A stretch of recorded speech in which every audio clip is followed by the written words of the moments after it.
Muchos de estos casos de los homicidios que existen están relacionados a temas del crimen organizado, personas ejecutadas que aparecen junto con mensajes de alguno de estos grupos, así como también atentados que se asegura o se presume, en algunos casos se comprueba a través de las investigaciones que estaban detrás de ello.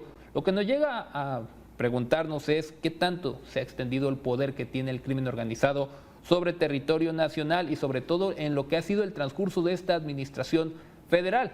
Por eso, y para ampliar más de esta información, ¿le parece si sumamos a la conversación a Karen de Amerutis, quien es directora del Programa de Relaciones Internacionales del TEC de Monterrey? Le agradezco mucho, directora, su participación esta mañana y que nos brinde estos minutos en Mega Noticias Informa. Iniciando justamente, tal vez es una pregunta un tanto obvia para la respuesta que podemos obtener, pero entonces ya podemos asegurar que el crimen organizado tiene presencia en todas las entidades del país, ya no es exclusivo de regiones o de estados nada más. Esa es una excelente pregunta. Bueno, antes que nada, muchas gracias por el espacio, Francisco. Yo más que encantada de estar aquí. Y es una excelente pregunta porque creo que depende de a quién le preguntes. Si tú ves distintos mapas de distintas organizaciones que mapean grupos criminales, te van a dar pues distintos resultados, ¿no? Es un hecho que Chihuahua, Sonora, Guanajuato tienen como la mayor acumulación de grupos criminales en las entidades. De repente nos aparece, por ejemplo, Tlaxcala en blanco en algunos mapas. No significa que Tlaxcala no tenga grupos de crimen organizado, simplemente no tiene tanta operación de los grandes grupos criminales, ¿no? Que son, en este caso, podríamos, dependiendo de igual a quién le preguntes, pueden ser 12, yo lo clasificaría tal vez en las 3 más importantes, que son Cártel Jalisco, Cártel de Sinaloa y Cártel del Golfo, pero sí, de repente Tlaxcala nos aparece medio en blanco, Nayarit también aparece con como tintes medio tenues en cuanto a si hay o no hay o cuánto hay de crimen organizado. Pero fuera de esos 2, 3 estados, la verdad es que todo el país prácticamente está pintado de colores. Esto seguramente pues va muy relacionado con la estrategia que se sigue para hacerles frente. En algunos sitios parece que no hay ley u autoridad que le esté intentando poner un alto.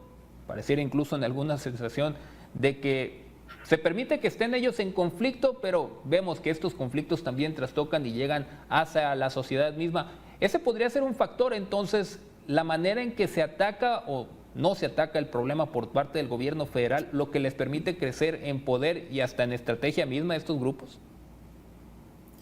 Sí, bueno, aquí hay que hacer tal vez una recapitulación un poquito hacia atrás, recordando que en el 2021 se decide quitar estos grandes como aportaciones, bueno, como fondos de aportación a los gobiernos municipales en torno del fortalecimiento de las policías, el famoso Fortasec. A partir de ahí también a fortalecer autoridades federales, Guardia Nacional, Sedena, Semar, y toda la parte local se ve completamente desprotegida, y esa estrategia definitivamente no está dando los resultados que uno esperaría que fuera. En general, pues, a pesar de que vemos, por ejemplo, las cifras de homicidios, que tú lo acabas de mencionar justo en las noticias, ¿no? Que las cifras de homicidios parecen ir a la baja, creo que puede que no que las cifras sean engañosas, sino que hay que como tomar todo el contexto para poder entender qué tan bien o qué tan mal está funcionando esa estrategia. Y a grandes rasgos, muchos analistas concluimos en general que la violencia ha aumentado. O sea, fuera del número de homicidios, en general la violencia han aumentado, sobre todo, por ejemplo, el tipo, o sea, atrocidades como las masacres, el narcomenudeo, la extorsión han ido bastante en aumento en los últimos 2, 3 años. Antes, por ejemplo, hablar de narcotráfico nos situaba en ciertas zonas del mapa y, por cierto, haciendo alusión a lo que nos menciona, ¿no? De acuerdo a quién le preguntemos es lo que nos pueden mostrar.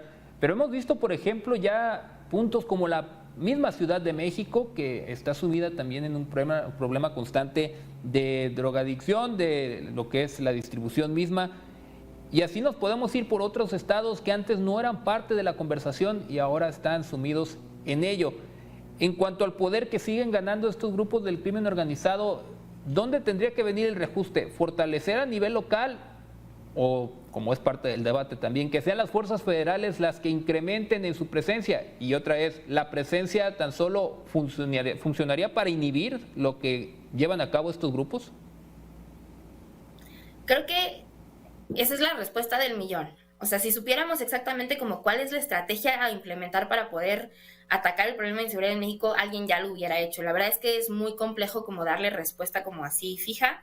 Hay muchas cosas que sí hay que mejorar, definitivamente la parte de coordinación, la parte de inteligencia al interior de las autoridades de seguridad en México, pero también me parece que es importante salirnos un poquito de la caja y dejar de pensar este problema como meramente de seguridad, en el sentido de que sean las autoridades de seguridad las que tienen que ver con el problema, sino más bien, por ejemplo, pensar en lugar de atacar directamente al crimen organizado, atacar todas las, digamos, los factores que hay detrás del reclutamiento.